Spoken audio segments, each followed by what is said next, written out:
कहानी की शुरुआत डायना नाम की एक लड़की से होती है, जिसे बचपन से ही उसकी माँ ने एक महान योद्धा बनने के लिए प्रशिक्षित किया था।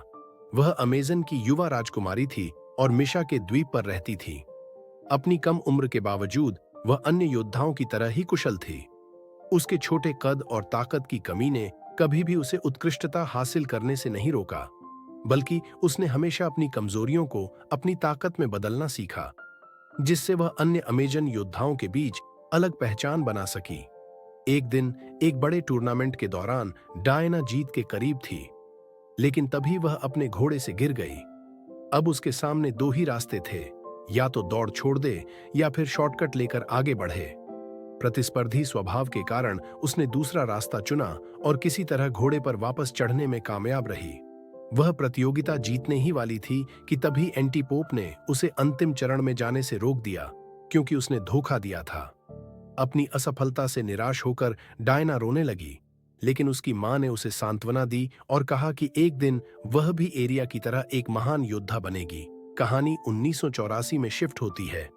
अब डायना इंसानों की दुनिया में रह रही है और उसने अपना जीवन लोगों को बचाने के लिए समर्पित कर दिया है। एक दिन कुछ अपराधी एक मॉल में स्थित प्राचीन वस्तुओं की दुकान पर डकैती करते हैं और भागने की कोशिश करते हैं। जब वे खुद को चारों ओर से घिरा हुआ पाते हैं, तो उनमें से एक चोर एक लड़की को पकड़ लेता और उसे ढाल की तरह इस्तेमाल करने की कोशिश करता। जैसे ही वह लड़की को दूसरी मंजिल से फेंकने वाला होता है, वंडर वुमन प्रकट होती है। वह तुरंत एक्शन में आती है, बच्ची को बचाती है और लैसो ऑफ ट्रुथ की मदद से अपराधियों को पकड़ लेती है। सभी लुटेरों को पुलिस के हवाले करने के बाद वह वहां से चली जाती है। हर कोई सोचता रह जाता है, यह रहस्यमयी महिला कौन थी और वह कहां से आई। डायना अभी भी अपने अतीत के दर्द से उभरने की कोशिश कर रही थी। स्टीव ट्रेवर, जिससे उसने कभी प्यार किया था, अब उसकी जिंदगी में नहीं था। अगले दिन जब वह अपने कार्यस्थल पर पहुंचती है, तो उसकी मुलाकात एक प्रतिभाशाली वैज्ञानिक बारबरा मिनर्वा से होती है। बारबरा को नए सहयोगियों के साथ घुलने मिलने में परेशानी हो रही थी।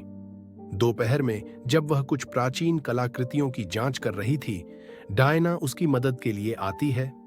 इसी दौरान बारबरा को एक रहस्यमयी प्राचीन टुकड़ा मिलता है, जो किसी भी इच्छा को पूरा करने का दावा करता है। बारबरा इसे एक नकली पत्थर मानती है, लेकिन डायना इसे देखकर अपने प्रियजन को वापस पाने की इच्छा जाहिर करती है। डायना बारबरा को दोपहर के भोजन के लिए आमंत्रित करती है, क्योंकि उसे एहसास होता है कि वह अकेलापन महसूस कर रही है। रेस्टोरेंट में दोनों अपनी पुरानी यादों को साझा करती हैं। डायना बताती है कि वह एक पायलट से प्यार करती थी, लेकिन वह कुछ साल पहले मर चुका था। उसी रात जब बारबरा काम से घर लौट रही होती है, तो एक शराबी आदमी उसे परेशान करने लगता है और जबरदस्ती करने की कोशिश करता है। बारबरा मदद के लिए चिल्लाने लगती है। तभी अचानक डायना वहां पहुंचती है और उस आदमी को एक झटके में दूर फेंक देती है। बारबरा आश्चर्य में पड़ जाती है, आखिर डायना ने इतनी ताकत कहां से पाई। डायना से प्रेरित होकर बारबरा मिनर्वा कार्यालय लौटती है और उस रहस्यमयी कलाकृति को चुरा लेती है, जो किसी भी इच्छा को पूरा करने का दावा करती है। वह पत्थर को पकड़कर इच्छा जाहिर करती है कि वह भी डायना की तरह मजबूत और प्रभावशाली बन जाए। अगली सुबह बारबरा अपने कार्यालय में जागती है और जल्दी से कपड़े बदलकर खुद को सामान्य दिखाने की कोशिश करती है, ताकि कोई यह न जान सके कि वह रात भर ऑफिस में थी। जैसे ही वह बाहर निकलती है, वह अपनी सहयोगी कैरोल से टकरा जाती है, जो अपने नए कर्मचारियों को स्मिथसोनियन इंस्टीट्यूट के चीफ मैक्सवेल लॉर्ड से मिलवा रही होती है। मैक्सवेल लॉर्ड एक प्रमुख तेल व्यापारी है, लेकिन डायना को उससे मिलते ही कुछ अजीब महसूस होता है।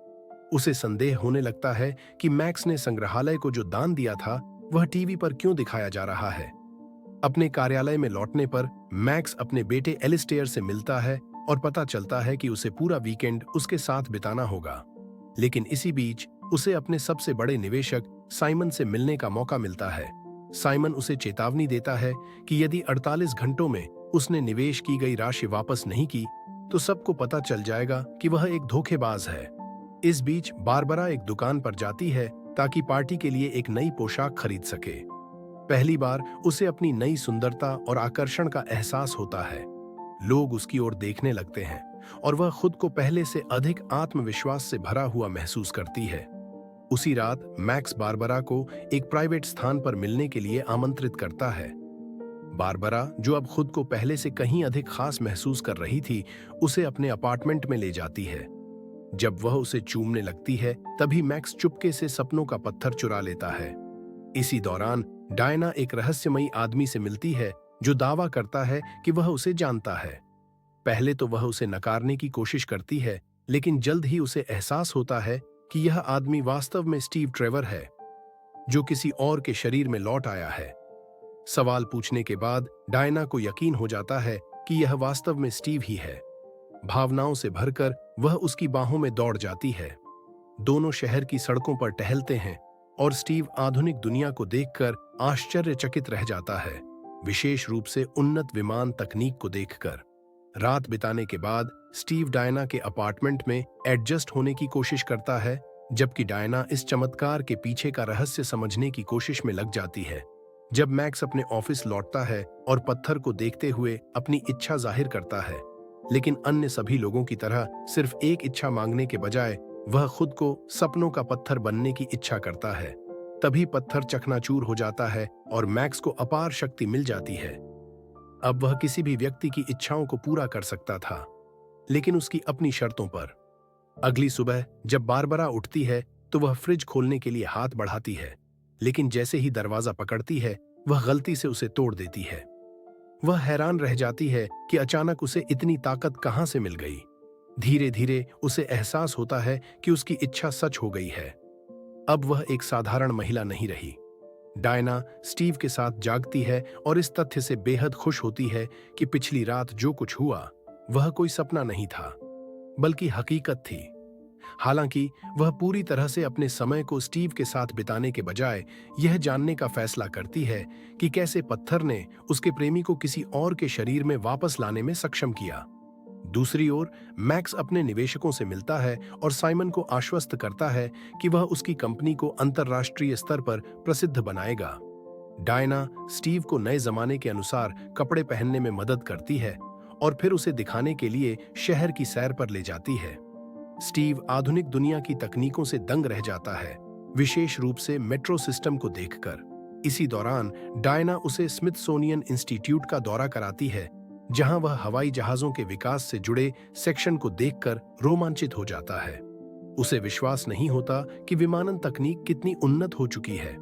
मैक्स जब अपने ऑफिस पहुंचता है तो उसे पता चलता है कि उसके सभी तेल के कुएं फूट चुके हैं, जिससे उसकी किस्मत अचानक चमक उठी है।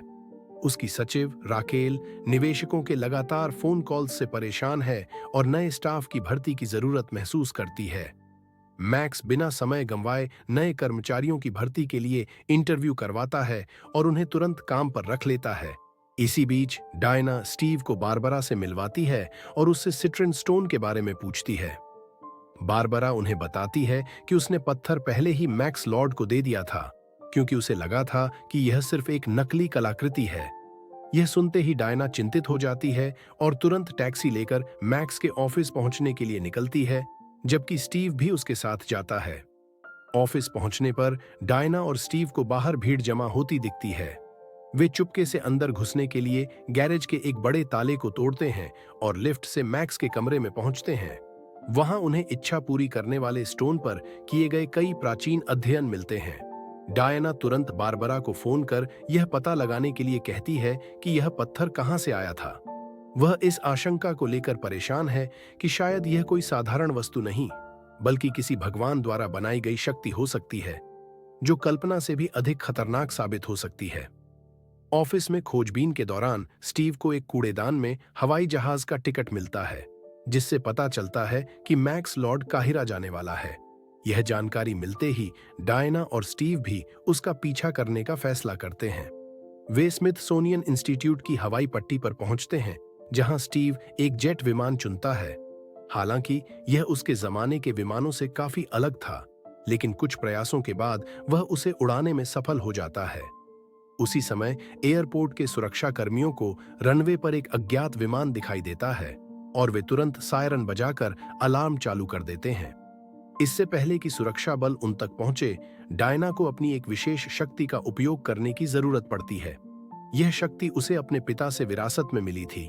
जिससे वह चीजों को अदृश्य कर सकती थी। लेकिन पिछले 50 वर्षों में वह केवल एक बार ही इस शक्ति को सफलतापूर्वक इस्तेमाल कर पाई थी। अब उसे पूरी एकाग्रता के साथ इसे दोबारा आजमाना था। जैसे ही विमान हवा में उड़ान भरता है, डायना अपने हाथ बढ़ाती है और पूरी तरह ध्यान केंद्रित करती है, और कुछ ही क्षणों में विमान अदृश्य हो जाता है। इससे वह और स्टीव रडार से पूरी तरह गायब हो जाते हैं। संयोग से उसी दिन 4 जुलाई था और अमेरिका अपनी स्वतंत्रता का जश्न मना रहा था। स्टीव जब पहली बार आसमान से आतिशबाजी का भव्य नजारा देखता है तो वह रोमांच से भर उठता है। डायना भी अपने प्रेमी की पायलटिंग स्किल की सराहना करती है और महसूस करती है कि उड़ान भरने की कला में वह अभी भी स्टीव जितनी निपुण नहीं हुई है। दूसरी ओर कई घंटों की गहन रिसर्च के बाद बारबरा संस्थान छोड़ देती है और घर लौटने के लिए निकलती है। रास्ते में वह उसी नशे में धुत आदमी से टकराती है जिसने पिछली रात उसे परेशान किया था। लेकिन इस बार बारबरा अब वह कमजोर महिला नहीं रही, वह पूरी तरह आत्मविश्वास से भर चुकी थी। जब वह आदमी उसके करीब आने की कोशिश करता है तो बारबरा उसे एक झटके में पकड़कर पास खड़ी ट्रक के सामने फेंक देती है। आदमी जैसे ही गिरता है, बारबरा उसकी छाती पर एक जोरदार लात मारती है और उसे दूर उछाल देती है। वह खुद को इतनी ताकतवर महसूस करती है कि खुशी से कहती है, मैं यह पूरी रात कर सकती हूँ। लेकिन जैसे ही वह उसे पूरी तरह खत्म करने वाली होती है, एक बेघर आदमी वहां आ जाता है, जिससे बारबरा का ध्यान भंग हो जाता है। वह खुद को संभालती है और एहसास करती है कि अब उसे मिस्र जाना होगा, जहां मैक्स लॉर्ड मौजूद था। वह तुरंत वहां जाने का फैसला करती है। मैक्स लॉर्ड व्यापार पर चर्चा करने के लिए मिस्र के तेल व्यापारी नायल किंग आमिर से मिलता है और उससे पूछता है कि वह इतनी तेजी से कैसे समृद्ध हुआ। हालांकि मैक्स को संदेह था कि उसका प्रतिद्वंद्वी आमिर कानूनी तरीकों से अमीर नहीं बना, बल्कि उसने कोई गुप्त चाल चली थी। तभी मैक्स आमिर से उसकी सबसे गहरी इच्छा पूछता है और उसे आश्वासन देता है कि वह इसे पूरा कर सकता है। बदले में वह उससे तेल के कुएं मांगता है। यह सुनकर आमिर हंस पड़ता है, क्योंकि उसने अपने सारे तेल के कुएं सूदी को बेच दिए थे और अब उसके पास वैसे भी कुछ बचा नहीं था। लेकिन मैक्स अपनी चाल चलता है। वह आमिर की पूरी सुरक्षा टीम को हटा देता है और उसे शहर के बीचों बीच एक विशाल दीवार के निर्माण की कीमत चुकाने के लिए अकेला छोड़ देता है। उसी समय डायना मिस्र की राजधानी पहुंच रही होती है। तभी वह देखती है कि मैक्स लॉर्ड एक कार में विपरीत दिशा में जा रहा है।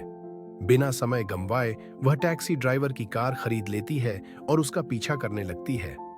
जब मैक्स देखता है कि डायना उसका पीछा कर रही है तो वह अपने सुरक्षा गार्डों को उसे खत्म करने का आदेश देता है। तुरंत सैनिक गोलियां चलाने लगते हैं। डायना को एहसास होता है कि वह स्टीव को खतरे में नहीं डाल सकती, इसलिए वह वंडर वुमन की पोशाक पहनकर अकेले दुश्मनों का सामना करने का फैसला करती है। वंडर वुमन एक ट्रक का स्टीयरिंग व्हील पकड़कर उसे ढाल की तरह इस्तेमाल करती है और अपने अगले लक्ष्य की ओर बढ़ती है। वह बंदूकधारियों से एक एक करके छुटकारा पाने लगती है, लेकिन तभी अन्य गार्ड भी आ जाते हैं और डायना को गोली लग जाती है। वह तुरंत एक वाहन के नीचे छिप जाती है, लेकिन स्टीव देखता है कि उसकी जान खतरे में है। बिना सोचे वह एक टैंक उठाकर उसे दुश्मनों पर फेंक देता है, जिससे वंडर वुमन को मदद मिलती है। इसी बीच अन्य सैनिक फिर से डायना को मारने की कोशिश करते हैं, लेकिन वह एक ट्रक को पलटकर उन पर हमला करती है। फिर वंडर वुमन मैक्स लॉर्ड की कार की विंडशील्ड पर कूद जाती है और उसे इच्छा पूरी करने वाले पत्थर को लौटाने के लिए मनाने की कोशिश करती है। लेकिन तभी उसे एहसास होता है कि मैक्स ने उस पत्थर की शक्ति को अपने अंदर समाहित कर लिया है। अब वह दो कारों के बीच फंस जाती है और कुचले जाने ही वाली होती है, लेकिन उसी क्षण स्टीव एक युद्धक टैंक चलाते हुए आता है और वाहन को अवरोधक की तरह इस्तेमाल कर डायना को बचा लेता है। डायना अचानक देखती है कि कुछ बच्चे सड़क पर खेल रहे हैं और अगर वह कुछ नहीं करती तो वे कुचल जाएंगे। वह बिना समय गंवाए तेजी से दौड़कर उन्हें पकड़ती है, लेकिन इससे उसकी उड़ने की शक्ति कमजोर हो जाती है। अब जब शत्रुओं के वाहन तेजी से उसकी ओर बढ़ रहे होते हैं तो वह अपने शरीर को ढाल बनाकर बच्चों की रक्षा करती है। सौभाग्य से ड्राइवर रास्ता बदलने में सफल हो जाता है और टकराव टल जाता है। इसके बाद डायना और स्टीव कुछ हेलीकॉप्टरों को राजधानी की ओर उड़ते हुए देखते हैं। और पाते हैं कि मैक्स की इच्छा पूरी होने के कारण एक विशाल दीवार बन गई है।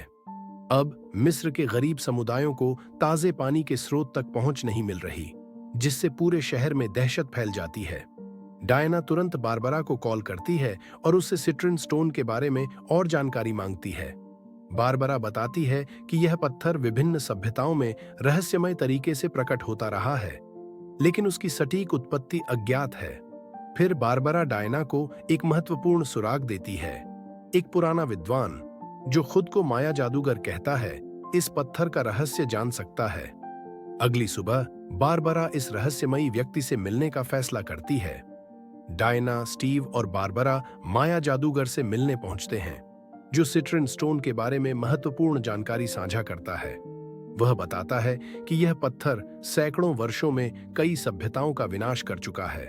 जिन भी समाजों ने इसकी शक्ति का उपयोग किया, वे अंततः ढह गए और उनके लोग नष्ट हो गए। प्राचीन समय में कुछ बचे हुए लोगों ने इस पत्थर को हमेशा के लिए दफनाने की कोशिश की, लेकिन यह योजना विफल हो गई। डायना पुराने अभिलेखों को पढ़ती है और उसे पता चलता है कि यह पत्थर एक दुष्ट राक्षस ने बनाया था, जिसे डीला एफआर एरो के नाम से जाना जाता है। यह झूठ का देवता था, जिसकी शक्ति लोगों की इच्छाओं को पूरा करने के बदले उनसे सबसे प्रिय चीज छीन लेने में थी। अब डायना समझ जाती है कि स्टीव को वापस लाने की वजह से उसकी खुद की शक्तियां कमजोर हो रही हैं। सिट्रन स्टोन की शक्ति को रोकने के केवल दो तरीके हैं, इसे नष्ट करना या फिर सभी इच्छाओं को वापस लेना। लेकिन समस्या यह थी कि मैक्स लॉर्ड पहले ही इस पत्थर को अपने अंदर समाहित कर चुका था, इसलिए इसे नष्ट करने के लिए उसे मारना होगा। डायना को एक कठिन फैसला लेना पड़ता है। अगर मैक्स मरता है तो सभी इच्छाएं खत्म हो जाएंगी और स्टीव भी हमेशा के लिए चला जाएगा। बारबरा यह सुनकर चौंक जाती है, क्योंकि वह जानती है कि अगर ऐसा हुआ तो वह फिर से एक आम इंसान बन जाएगी। वह डायना से इस योजना को छोड़ने की गुजारिश करती है, क्योंकि वह अपनी इच्छा को छोड़ने के लिए तैयार नहीं थी। उसी दिन मैक्स लॉर्ड अपने ऑफिस में दुनिया के सबसे शक्तिशाली लोगों से मिलता है और उन्हें उनकी सबसे बड़ी इच्छाएं देने का वादा करता है। बदले में वह उनसे अपनी इच्छानुसार चीजें छीन लेता है, लेकिन जल्द ही उसे महसूस होने लगता है कि उसका शरीर कमजोर पड़ रहा है। अब वह अमेरिकी राष्ट्रपति से मिलने का फैसला करता है ताकि वह अपनी शक्ति और बढ़ा सके। डायना भी अपने तरीके से पत्थर को नष्ट करने का रास्ता ढूंढने की कोशिश करती है। वह स्टीव के बिना जीवन की कल्पना भी नहीं कर सकती, इसलिए वह कुछ ऐसा ढूंढती है जिससे वह बिना इच्छा छोड़े पत्थर को नष्ट कर सके। वह अमेजन योद्धा एस्टेरिया के कवच की खोज करती है। एस्टेरिया वह महान योद्धा थी जिसने अमेजन बहनों को बचाने के लिए खुद को बलिदान कर दिया था। डायना को उम्मीद थी कि एस्टेरिया अभी भी जीवित हो सकती है, लेकिन उसे केवल उसका कवच ही मिलता है। मैक्स लॉर्ड व्हाइट हाउस में अमेरिकी राष्ट्रपति से मिलता है और उससे उसकी सबसे बड़ी इच्छा पूछता है। राष्ट्रपति जवाब देता है, मैं रूस को गिराने के लिए और अधिक परमाणु हथियार चाहता हूं। मैक्स मुस्कुराते हुए कहता है, ठीक है, बदले में मैं तुम्हारी सारी शक्ति ले रहा हूं। इतना कहने के बाद मैक्स वहां से निकलने लगता है, लेकिन रास्ते में डायना वंडर वुमन के रूप में उसका सामना करती है। डायना लैसो ऑफ ट्रुथ का उपयोग करके उसे पकड़ने की कोशिश करती है और उसे इच्छाओं को छोड़ने के लिए मनाने लगती है, लेकिन मैक्स अपने सुरक्षा गार्डों को गोलीबारी का आदेश देता है। अब डायना कमजोर हो चुकी थी और उसकी शक्तियां पहले जैसी नहीं थीं।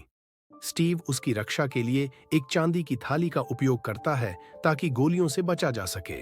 फिर दोनों एक योजना बनाते हैं। डायना लैसो ऑफ ट्रुथ से गार्ड्स को गिराती है। स्टीव दुश्मनों की बंदूक छीन लेता है और डायना को बचाता है। जैसे ही डायना और स्टीव मैक्स लॉर्ड का पीछा कर रहे होते हैं, बारबरा अचानक प्रकट होती है और डायना पर हमला कर देती है। इस बीच मैक्स भागने की कोशिश करता है और स्टीव उसका पीछा करने के लिए दौड़ पड़ता है। बारबरा को अब वह सब कुछ मिल चुका था जो वह चाहती थी, असीम शक्ति, नई पहचान और एक नया जीवन। वह इसे खोने के लिए तैयार नहीं थी। व्हाइट हाउस के सुरक्षा गार्ड अंदर घुसते हैं और गोलीबारी शुरू कर देते हैं। बारबरा गार्ड्स पर हमला कर देती है क्योंकि वह अब किसी को भी अपने रास्ते में बर्दाश्त नहीं कर सकती। डायना अपनी बची हुई शक्ति से गार्ड्स को बचाने की कोशिश करती है ताकि वे घायल ना हों।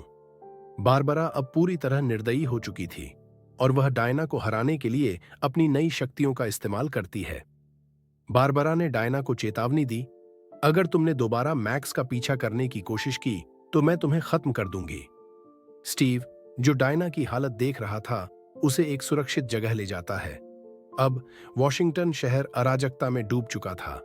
स्टीव और डायना समझ जाते हैं कि अगर जल्दी कुछ नहीं किया गया तो दुनिया पूरी तरह ढह जाएगी। तभी स्टीव को एहसास होता है कि उसे मरकर वापस जाना होगा, क्योंकि डायना तभी अपनी शक्तियां वापस पा सकती थी। डायना तुरंत मना कर देती है, लेकिन स्टीव उसे समझाता है कि यह एकमात्र तरीका है। डायना, केवल तुम ही इस दुनिया को बचा सकती हो। डायना की आंखों में आंसू आ जाते हैं और वह मजबूरी में अपनी इच्छा छोड़ने का फैसला करती है। जैसे ही वह यह फैसला लेती है, स्टीव धीरे धीरे गायब हो जाता है। डायना की सभी शक्तियां वापस आ जाती हैं। अब वह पूरी तरह वंडर वुमन बन चुकी थी। इस दौरान मैक्स लॉर्ड पूरे देश में लाइव प्रसारण कर रहा था, मैं इस ग्रह पर हर इंसान की सबसे गहरी इच्छा पूरी करूंगा। जैसे ही लोगों की इच्छाएं पूरी होने लगती हैं, पूरी पृथ्वी पर अराजकता छा जाती है। लेकिन असली सच्चाई यह थी कि मैक्स इन इच्छाओं को पूरा करने के बदले उन लोगों से उनकी ऊर्जा और जीवन शक्ति चुरा रहा था। अब पूरी दुनिया बर्बादी की ओर बढ़ रही थी। डायना एस्टेरिया का गोल्डन आर्मर पहनकर मैक्स के प्रसारण स्टेशन तक पहुंचती है। जैसे ही वह अंदर जाने लगती है, बारबरा, अब चीता, उसका रास्ता रोक लेती है। अब बारबरा और भी ज्यादा खतरनाक हो चुकी थी। उसकी त्वचा पर चीते जैसे धब्बे थे, उसके हाथों में नुकीले नाखून आ गए थे। उसकी शक्ति और गति कई गुना बढ़ चुकी थी। मैं मैक्स की रक्षा करने के लिए किसी भी हद तक जाऊंगी। अब डायना और चीता के बीच एक भयंकर युद्ध शुरू हो जाता है। डायना अपने गोल्डन आर्मर के पंखों से खुद को बचाने की कोशिश करती है, लेकिन बारबरा इतनी ताकतवर हो चुकी थी कि वह कवच को तोड़ने लगती है। डायना को समझ आ जाता है कि अगर मैं मैक्स तक पहुंचना चाहती हूं तो मुझे पहले बारबरा को हराना होगा। डायना अपने पंखों को छोड़ देती है और बारबरा से आमने सामने भिड़ जाती है। लड़ाई के दौरान डायना लैसो ऑफ ट्रुथ का इस्तेमाल करती है और चीता को एक ऊंची इमारत से गिरा देती है, लेकिन बारबरा बिजली के तारों पर कूद जाती है और डायना का पीछा करने लगती है। फिर डायना पानी में गिर जाती है और बारबरा को भी अपने साथ नीचे खींच लेती है। डायना देखती है कि एक हाई वोल्टेज बिजली का तार पानी में गिरने वाला है। अब उसके पास सिर्फ एक ही विकल्प बचा था, या तो बारबरा को बचाए या उसे करंट लगने दे। डायना बारबरा को अपनी इच्छा छोड़ने का आखिरी मौका देती है। बारबरा, अपनी इच्छा छोड़ दो, वरना यह तुम्हें खत्म कर देगा। लेकिन बारबरा चिल्लाती है, मैं अपनी शक्ति कभी नहीं छोड़ूंगी। आखिरकार डायना पानी में करंट छोड़ने का फैसला करती है और बारबरा को बिजली का झटका लग जाता है। वंडर वुमन तुरंत उसे बाहर निकालकर झील के किनारे रख देती है। अब डायना मैक्स का सामना करने के लिए आगे बढ़ती है। जब डायना मैक्स के प्रसारण स्टेशन तक पहुंचती है तो वह देखती है कि उसके चारों ओर एक शक्तिशाली बवंडर घूम रहा है। डायना को समझ आता है कि मैक्स को केवल ताकत से नहीं बल्कि सच्चाई से हराया जा सकता है। वह लैसो ऑफ ट्रुथ का इस्तेमाल करके मैक्स को उसकी आने वाली बर्बादी का सच दिखाती है। उसे दिखता है कि उसकी इच्छा से पूरी दुनिया नष्ट हो रही है, यहां तक कि उसका अपना बेटा एलिस्टेयर भी खतरे में है। मैक्स अपने बेटे की आंखों में डर देखता है और उसे समझ आता है कि उसने बहुत बड़ी गलती कर दी है। अब वह अपनी सारी इच्छाएं वापस लेने का फैसला करता है। जैसे ही वह यह फैसला लेता है, दुनिया में फैली सारी अराजकता खत्म हो जाती है। सभी लोग अपनी पुरानी जिंदगी में लौट आते हैं। परमाणु युद्ध भी रुक जाता है। कुछ मिनट बाद मैक्स अपने बेटे एलिस्टेयर को ढूंढने के लिए भागता है। जब वह उसे पाता है तो वह उसे गले लगाता है और कहता है, अब मेरी केवल एक ही इच्छा है कि तुम एक दिन मुझ पर गर्व करो। इसके बाद कुछ महीनों बाद क्रिसमस आता है। डायना सड़कों पर घूमते हुए देखती है कि मानवता फिर से खुद को स्थापित कर चुकी है। अचानक एक अजनबी आदमी उससे टकराता है।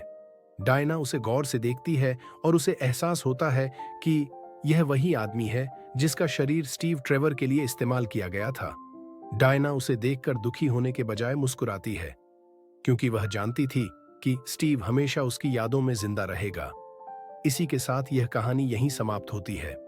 तो दोस्तों, आपको यह कहानी कैसी लगी हमें कमेंट में बताएं। अगर वीडियो पसंद आई हो तो लाइक और शेयर करें और हमारे चैनल को सब्सक्राइब करना ना भूलें। साथ ही बेल आइकॉन जरूर दबाएं ताकि आप हमारी नई वीडियो की नोटिफिकेशन सबसे पहले पा सकें। धन्यवाद।